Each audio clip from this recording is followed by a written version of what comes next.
ហើយក៏នៅស្រុកសុំក៏ចាប់ផ្ដើមមានសំឡេងឆ្កែលូ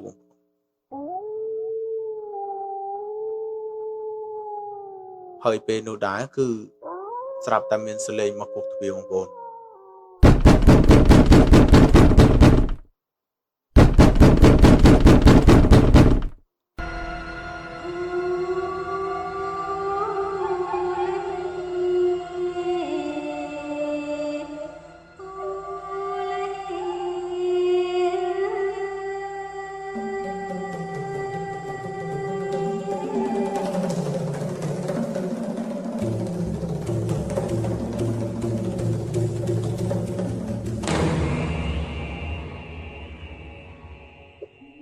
បាទសួស្តីប្រិយមិត្តជាទីគោរពជាទីស្រឡាញ់បាទថ្ងៃនេះដែរវើត្រឡប់មកជួបជាមួយនឹងខ្ញុំបាទម្ដងទៀតបាទហើយថ្ងៃនេះដែរគឺយើងមានសាច់រឿងថ្មីមួយបាទគឺមានចំណងជើងថាកំហឹងខ្មោចលោកសេដ្ឋីហើយសាច់រឿងនឹងដែរបាទគឺទៀតសោតគឺមានអ៊ំប្រុសម្នាក់បាទដែលគាត់ឈ្មោះឈួនហើយគាត់បានរស់នៅខាងខេត្តត្បូងឃ្មុំបាទគាត់ថាកាលពីគាត់នៅអាយុប្រហែលជា9ឆ្នាំបងប្អូនបាទគឺគាត់នឹងបានទៅរស់នៅខាងចិត្តផ្ទះលោកសេដ្ឋីហ្នឹងណាបងប្អូនបាទហើយគាត់ហ្នឹងក៏ជាក្មេងម្នាក់ដែលមានភាពគេហៅខ្សត់អត់ក្រអញ្ចឹងណាបងប្អូនបាទមិនសូវជាធូរធារដូចគេទេបងប្អូនជំនាន់នោះបាទហើយគាត់ហ្នឹងក៏បាននៅក្បែរផ្ទះហ្នឹងបាទគឺលោកសេដ្ឋីហ្នឹងបាទគឺមិនសូវជាកំរិះប៉ុន្មានទេបាទរឿងរបស់ហូបរបស់ចុកអញ្ចឹងណាបាទតែមានថ្ងៃមួយហ្នឹងគឺគាត់ហ្នឹងបានទៅប្រាប់ម៉ែគាត់ថាម៉ែខ្ញុំចង់ទៅនៅដូចជាខ្វៀលគោខ្វៀលកបីឲ្យលោកសេដ្ឋីហ្នឹងអញ្ចឹងណាបាទគឺដោយសារតែឃើញគាត់ហ្នឹងគឺមានដូចជាថាឡែងឲ្យរបស់ហូបរបស់អីពេលដែលគាត់ទៅលេងក្បែរហ្នឹងឬមួយក៏គាត់ដើរកាត់ផ្ទះលោកសេដ្ឋីហ្នឹងអញ្ចឹងទៅបាទហើយក៏គាត់ហ្នឹងបានទៅសុំពុកម៉ែគាត់ណាហើយពុកម៉ែគាត់ហ្នឹងក៏អូខេមិនទៅស្អប់មិនទៅអីប្រហែលដែលលោកសេដ្ឋីហ្នឹងដោយសារតែគាត់ជាអ្នកភូមិផងរបងក្បែរគ្នាអញ្ចឹងណាបាទហើយគាត់ហ្នឹងក៏អូខេចាំពុកហើយនឹងម៉ែទៅសុំលោកសេដ្ឋីនឹងឲ្យហើយក៏ដូចជាស្អែកឡើងបាទស្អែកឡើងគឺឪពុកម្ដាយរបស់អ៊ំឈួនហ្នឹងបាទ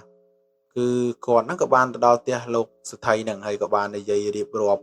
ហេតុការណ៍ឬមួយក៏រឿងរ៉ាវដែលកូនគាត់បានសុំហ្នឹងទៅបាទបន្ទាប់មកទៀតហ្នឹងលោកសេដ្ឋីហ្នឹងក៏គាត់សប្បាយចិត្តដែរបាទដោយសារតែលោកអ៊ំឈួនហ្នឹងគឺគាត់ជាក្មេងដែលមុខមាត់រឿងស្អាតហើយក៏គាត់ជាមនុស្សដែលឧស្សាហ៍ហើយក៏មិនចេះតមាត់ចាស់ទុំអីចឹងណាបាទហើយក៏អូខេគាត់ក៏ឲ្យហើយកាលហ្នឹងគាត់និយាយបានថាលោកសេដ្ឋីហ្នឹងក៏ឲ្យប្រាក់ខែគាត់ដែរមួយខែដូចជា60000បាទមួយខែ60000គាត់ថាជំនាន់ហ្នឹងដូចជា60000ស្មើនឹងចង់200ឥឡូវហ៎បាទគាត់ថាហើយយ៉ា60000គឺអូខេគាត់ថាច្រើនហើយបន្ទាប់មកទៀតបាទគឺលោកអ៊ំឈួនហ្នឹងគឺគាត់បាននៅបំរើឬមួយក៏នៅមើលថែសត្វក៏ដូចជាសត្វឬមួយក៏ស្រោចទឹកស្រោចអីនៅផ្ទះលោកសេដ្ឋីហ្នឹងអញ្ចឹងណាបាទហើយបញ្ជាក់បាទលោកសេដ្ឋីនេះគឺគាត់មានកូនក្រមុំរបស់គាត់2នាក់គាត់អត់មានកូនប្រុសទេបាទកូនក្រមុំគាត់ហ្នឹងដូចជាអាយុ16ហើយនឹង19ឆ្នាំបាទហើយពេលនោះដែរហ្នឹងបាទ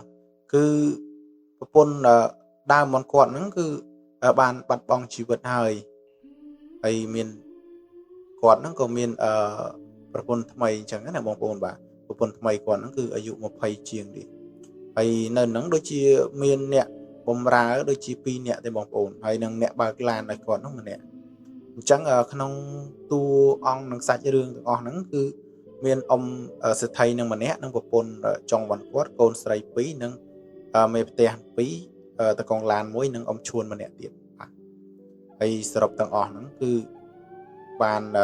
9នាក់ បាទហើយបន្ទាប់មកទៀតដូចជាគាត់បានរស់នៅក៏បានមើលថែអីអញ្ចឹងទៅបាទមើលថែហើយក៏អីដូចសពមួយដងតែហាក់ប្លែកដូចជាមួយរយៈក្រោយមកហ្នឹងគឺគាត់ហ្នឹងគឺស្រឡាញ់អ៊ំឈួនបាទគឺមិនមែនស្រឡាញ់លងនៃស្នេហាទេគាត់ស្រឡាញ់ចូលចិត្តដែលក្មេងនឹងឧស្សាហ៍អញ្ចឹងណាធ្វើការល្អអីចឹងទៅហើយក៏គាត់ហ្នឹងបានមានដូចជាឲ្យជាកាដូដូចជាលុយឬមួយក៏ជាអីដែលលើកទឹកចិត្តបាទឃើញក្មេងធ្វើការល្អអញ្ចឹងណាបងប្អូនបាទហើយបន្ទាប់មកទៀតដូចជាអ៊ំតកងឡានហ្នឹងដែលគាត់ដូចជាថាចំណែនអញ្ចឹងណាបងប្អូនបាទចំណែនហើយ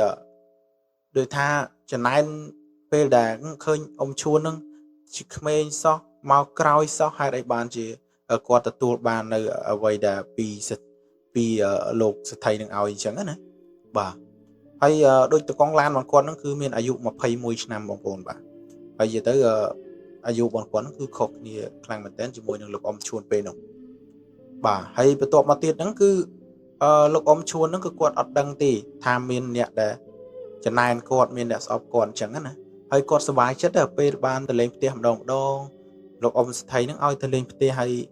ក៏បានទៅប្រាប់ម៉ែឪថាអ៊ំសេដ្ឋីចិត្តល្អណាស់អីណាអញ្ចឹងទៅហើយម៉ែឪហ្នឹងគឺអត់ដឹងទេម៉ែឪលោកអ៊ំឈួនហ្នឹងគឺគាត់អត់ដឹងទេអត់ដឹងថាកូនគាត់ហ្នឹងមានគេខឹងគេចំណែនអីអញ្ចឹងទៅបាទហើយមានថ្ងៃមួយហ្នឹងគឺអឺអ៊ំសេដ្ឋីហ្នឹងគឺគាត់បានទៅខាងខេត្តបាទហើយគាត់បានឡើងទៅខេត្តដោយសារតែគាត់ហ្នឹងមានការងារធំអញ្ចឹងណាបាទហើយកាលនោះលោកអ៊ំឈួនគាត់ថាឲ្យអត់ចាំដែរមិនដឹងថាគាត់ទៅមានការអីអញ្ចឹងណាបាទហើយក៏តកងឡានហ្នឹងទៅបងប្អូនបាទតកងឡានហ្នឹងទៅបើគាត់ជូនទៅអញ្ចឹងទៅហើយនៅតែផ្ទះហ្នឹងមានតែអ៊ំចុងភៅ2នាក់ហើយនឹងលោកអ៊ំឈួនហ្នឹងមកចំណោមក្នុងផ្ទះហ្នឹងគឺលោកអ៊ំឈួនហ្នឹងបាទគឺគាត់មានអាយុតិចជាងគេហើយនឹងកូនស្រីគាត់2នាក់ហ្នឹងបាទហើយក៏បន្ទាប់មកទៀតហ្នឹងបាទគឺដូចជាទៅចេញម៉ោងដូចជា9ព្រឹកហើយមកវិញដូចជាយប់បាទយប់តាមផ្លូវហើយក៏ពេលនោះដែរហ្នឹងគឺគាត់បានមកខលប្រាប់មកកូនគាត់ដែរហើយនឹងប្រពន្ធគាត់បាទសំទោសបាទមិញហ្នឹងគឺខ្ញុំភ្លេចតួអង្គប្រពន្ធរបស់គាត់ហើយពេលហ្នឹងគឺគាត់ទៅហ្នឹងទៅម្នាក់ឯងទេបងប្អូនបាទទៅពីអ្នកតកងឡានបាទហើយក៏គាត់អត់ដឹងទេថាតកងឡានពេលហ្នឹងគឺប៉ងអាក្រក់លើគាត់បាទហើយបន្ទាប់មកទៀតហ្នឹងបាទគឺគាត់មកដល់ពាក់កណ្ដាលផ្លូវហើយពាក់កណ្ដាលផ្លូវដូចជាម៉ោង9កន្លះជាងយប់បាទគឺជំនាន់ហ្នឹងគឺបងប្អូនដឹងហើយតាមផ្លូវគឺសិតទឹកព្រៃហើយជំនាន់ហ្នឹងមានចោលមានអីទៀតបងប្អូនតែគាត់ថាពេលហ្នឹងគឺគាត់អត់មានចោលប្លន់បាទគឺមកដល់ពាក់កណ្ដាលផ្លូវបាទគឺតកងឡានហ្នឹងបានឈប់ឡានហ្នឹងគាត់ក៏សួរថាកើតអីហើយយើងភ្លេចឈ្មោះបងប្អូនបាទយើងសុំហៅគាត់ថាពូណមចុះតកងឡានណាបាទហើយអាណមអើយហើយឡានកាត់អីមែនបាននៅសុកអត់លុតបាទហើយពូណមហ្នឹងក៏បាននិយាយថាលោកសេដ្ឋីខ្ញុំអត់ទាន់ច្បាស់ទេខ្ញុំចុះទៅមើលសិនបាទហើយដល់ពេលចុះទៅមើលទៅក៏យូរក៏លោកសេដ្ឋីបានស្រែកសួរពី3ម៉ាត់តែលោកពូណមហ្នឹងគឺគាត់អត់បាននិយាយតបតទេស្រាប់តែវាស្ទុះចុះមកបើកទ្វារមកគឺមានភ្ជង់នៅអាវុធមកលើអ៊ំសេដ្ឋីហើយឲ្យលោកអ៊ំសេដ្ឋីហ្នឹងក៏ចុះមកបាទហើយក៏ចងដៃចងអីគាត់ចឹងទៅហើយក៏ដល់ពេលហ្នឹងគឺគាត់លោកអ៊ំសេដ្ឋីហ្នឹងក៏មានអារម្មណ៍ថាស្លុតចិត្តដោយសារតែតកងឡានរបស់គាត់ហ្នឹងនៅជាមួយគាត់ដូចជា2ឆ្នាំជាងបងប្អូនបាទគឺបើកឡានឲ្យគាត់អត់ដែលមានបញ្ហាអីទាំងអស់ហើយនៅសុកបានជាមកគិតរឿងបែបហ្នឹងអញ្ចឹងណាបាទហើយលោកអ៊ំសេដ្ឋីហ្នឹងក៏គាត់បានសួរទៅកាន់ពូណមហ្នឹងថាហេតុអីបានណមឯងគិតអញ្ចឹងហើយយើងទៅធ្វើអីដាក់ឯងឲ្យឯងខឹងហើយក៏ពូណមបានឆ្លើយតបថាលោកអ៊ំសេដ្ឋីអត់មានធ្វើអីដាក់ខ្ញុំទេតែហេតុអីបាន ក្មេងគេហៅពេលហ្នឹងពូណមយើងនិយាយយើងខ្លាំងដែរអាក្មេងឈួនអញ្ចឹងណាអាក្មេងឈួននោះមកក្រោយសោះហើយអីបានលោកអ៊ំសេដ្ឋីគិតគូរឬមួយក៏លុយកាក់ដូចជារបស់អីផ្សេងឲ្យទៅខាងនងទៀងដែរលោកអ៊ំឈួនហ្នឹងគាត់មកក្រោយបាទហើយគាត់ចង់និយាយអញ្ចឹងណាបាទហើយក៏លោកអ៊ំសេដ្ឋីដឹងថាអូគាត់ចំណែនដោយសារតែពីមុនអត់ទាន់មានលោកអ៊ំឈួនមកនៅគឺពេលហ្នឹងគឺខាងពូណមហ្នឹងគឺគាត់អត់ដែលមានបញ្ហាទេគឺគាត់ល្អដូចថាលោកអ៊ំសេដ្ឋីហ្នឹងគឺគាត់ល្អជាមួយណាស់អញ្ចឹងណាហើយក៏ដល់ពេលហ្នឹងគឺលោកអ៊ំសេដ្ឋីបាននិយាយថាឥឡូវឈប់ប៉ុណ្ណឹងទៅអ៊ំមិនទៅខឹងទៅសម្បាឯងទេហើយក៏អ៊ំសុំទោសដែលមួយរយៈក្រោយនេះគឺអ៊ំមិនសូវខ្វាយខ្វល់មិនសូវចាប់អារម្មណ៍ពីអាណោមឯងចឹងទេតែ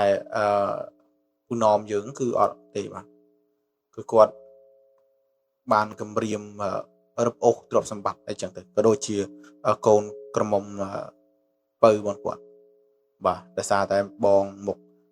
លក្ខណៈថាមិនសូវជាថែបបងគាត់ចឹងណាបាទគឺគាត់បានគម្រាមទាំងអស់ហ្នឹងហើយឲ្យទេទៅប្រាប់អ្នកផ្ទះហ្នឹងថាត្រូវវេលុយមកប៉ុណ្ណេះដើម្បីឲ្យគាត់ដកយកហើយក៏រត់គេចខ្លួនចឹងណា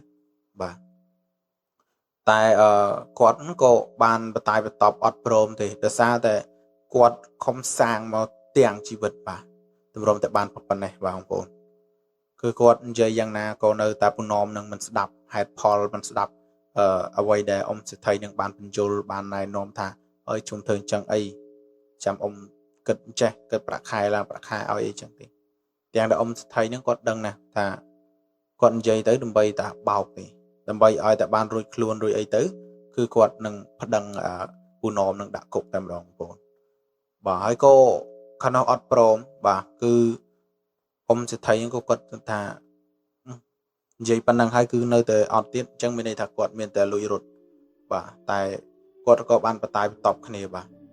រហូតដល់បានរៀលកាយបងប្អូនបាទរៀលកាយគឺអ៊ំសេដ្ឋីហ្នឹងក៏ត្រូវពុះបាទហើយក៏គាត់អត់ទាន់កើតអីទេគឺគាត់នៅនិយាយបានមួយស្ទុះហើយក៏គាត់ហ្នឹងក៏បានមកស្ទុះគាត់ក៏បានដាច់ខ្យល់បាទដាច់ខ្យល់ហើយដាច់ខ្យល់នោះដែរបាទគឺទៀតសោតតកងឡានរបស់យើងគឺចាប់ដើមមានល្បិចបានទេទៅអ្នកផ្ទះបងអ៊ំសេដ្ឋីហ្នឹងណាបាទទេទៅប្រាប់ថាលោកជំទាវបាទគឺមានបញ្ហាចោលប្លន់នៅតាមផ្លូវបាទគាត់គឺបានរត់គេចចេញមករបួសដៃអីចឹងទៅបាទដល់ពេលនោះដែរបាទគឺគាត់ក៏ភ័យខ្លាំងណាស់គុំស្រីហ្នឹងគឺគាត់ភ័យខ្លាំងមែនទែនបាទភ័យខ្លាំងហើយក៏សួរនាំទៅក៏ប្រាប់ថាលោកសេដ្ឋីបាត់បង់ជីវិតហើយបាទគេបាញ់ត្រូវគាត់អីចឹងទៅបាទហើយពេលនោះគឺស្លុតខ្លាំងមែនទែនបាទអ្នកផ្ទះទាំងអស់គឺស្លុតទាំងដែលអត់ដឹងសាច់រឿងថាពូឈួនយើងអ្នកច្រឡំពូណមយើងអ្នកដែលរៀបចំទាំងអស់ហ្នឹងទេហើយបន្ទាប់មកទៀតហ្នឹងគឺពូណមហ្នឹងគឺបានកិច្ចទៅដល់ផ្ទះបើកឡានទៅដល់ផ្ទះហើយក៏បានដឹកអ៊ំសេដ្ឋីនឹងបានទៅដូចគ្នាអញ្ចឹងណាបាទហើយបន្ទាប់មកទៀតហ្នឹងបាទគឺហេតុការណ៍ហ្នឹងគឺបានកន្លងផុតទៅរៀបចំអីរួចរាល់បាទបូជាអីរួចរាល់បាទគឺខាងគ្រូសាងគឺគាត់ខូចចិត្តខ្លាំងមែនទែនហើយរហូតដល់ពូណមហ្នឹងគឺគាត់ធ្វើការនៅក្នុងនឹងធម្មតាទាំងដែលគាត់ដូចនិយាយថាហត់ទឹកសម្លឹងកាក់ដែលគាត់សម្លឹងមើលឃើញកូនពៅរបស់លោកអ៊ំសេដ្ឋីនឹងអញ្ចឹងណាបាទហើយកន្លងទៅដូចជា5ខែបាទអ៊ំឈួនគាត់ក៏ចាប់ផ្ដើមរៀងធំដែរអាយុពេលហ្នឹងគាត់ថាប្រហែលជាខ្ទង់10ឆ្នាំជាងរបស់គាត់ហើយបាទហើយក៏គាត់ហ្នឹងជាចាប់ផ្ដើមធំហើយកាលហ្នឹងគឺគាត់គាត់ថាគាត់ហ្នឹងមានរៀងធំដែរអញ្ចឹងអាយុ10ឆ្នាំដូចក្មេងពី3 10ឆ្នាំ4 5 10ឆ្នាំឡើយបាទលោកពូណមបាទគាត់ចង់និយាយថាគាត់មើលការខុសត្រូវក្នុងផ្ទះនៅទាំងអស់ដល់ទៅពេលលោកអ៊ំស្រីហ្នឹងបាទអ៊ំស្រីដែល ម្ចាស់ផ្ទះនឹងដូចជាលោកជំទាវអញ្ចឹងណាគាត់អត់ព្រមទៅគាត់ថាហេតុអីក្មួយនាំឯងនិយាយអញ្ចឹងបើក្មួយឯងគ្រប់គ្រងនៅហ្នឹងហើយចុះអ៊ំហើយនឹងកូនហើយនឹងគ្រប់គ្នាមិនថាអត់អីទេព្រោះពេលមុននឹងអ៊ំស្លាប់ហ្នឹងក៏គាត់បានផ្ដាំដែរថាខ្ញុំឲ្យខ្ញុំហ្នឹងមើលថែគ្រួសាររបស់គាត់ផងតែអ៊ំស្រីជាប្រពន្ធលោកសិទ្ធិគឺគាត់អត់ព្រមទេបងប្អូនគឺគាត់ដាច់អហង្ការមកថាអត់ព្រមទេពួកធម្មតាទ្រព្យសម្បត្តិរបស់គាត់ហ្នឹងគឺច្រើនហើយពូណមហ្នឹងគ្រាន់ជាអ្នកដតីមកធ្វើការស៊ីប្រាក់ខែអញ្ចឹងណាបងប្អូនបាទហើយក៏អត់ព្រមហើយក៏ពូណមហ្នឹងក៏ព្យាយាមគំរាមបាទគំរាមលោកអ៊ំហ្នឹងទៅអ៊ំស្រីហ្នឹងបើនៅតែធ្វើបែបហ្នឹងឬមួយក៏មានការលឺដល់តិចដល់ខាងទៅសមត្ថកិច្ចខាងអីគឺគាត់សម្លាប់ចោលទាំងអស់ទាំងកូនទាំងអីទាំងអស់បាទពេលនោះដែរគឺអ៊ំស្រីក៏ស្លុតចិត្តទៀតគាត់ថាអញ្ចឹងបញ្ហាដែលប្តីគាត់ស្លាប់ហ្នឹងគឺមិនមែនជាចោលប្លន់ទេគាត់ក៏បាននិយាយបែបហ្នឹងហើយក៏ពូណមនិយាយថាមកដឹងពេលនេះគឺហួសពេលហើយក៏ខាងហ្នឹងគឺចូលកាន់កាប់ផ្ទះហើយក៏គ្រប់គ្រងទាំងអស់តែម្ដងបងប្អូនបាទគឺគាត់គ្រប់គ្រងទាំងអស់អ្នកនៅក្នុងផ្ទះគឺត្រូវតែស្ដាប់បញ្ជាគាត់បាទហើយគាត់ហ្នឹងគឺប្រៀបបានដូចជាសិទ្ធិថ្មីបាទដូចជាត្រូវឆ្នោត$500អី$500លានអញ្ចឹងទៅបាទដើម្បីមកធ្វើលោកសិទ្ធិដល់វ័យក្មេងប៉ុណ្ណឹងបាទអាយុ20ឆ្នាំជាងហើយបន្ទាប់មកទៀតគឺមានយប់មួយបាទយប់មួយអញ្ចឹងគឺលោកពូឈួនហ្នឹងគឺគាត់បានដេកអញ្ចឹងណាបាទដេកនៅក្នុងបន្ទប់អ៊ំសិទ្ធិហើយពេលនោះដែរបាទគឺក៏ចាប់ផ្ដើមមានខ្យល់បក់បក់បួចបក់បើកអញ្ចឹងណាពួកអួយគឺមានដូចជាមេឃរកខ្យល់រកភ្លៀងអញ្ចឹងទៅហើយក៏នៅសុកសុំក៏ចាប់ផ្ដើមមានសំឡេងឆ្កែលូ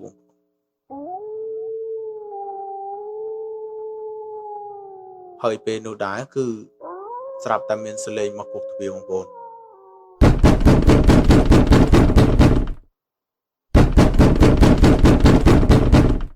គាត់ដឹងច្បាស់ណាស់ថាប្រកាសជា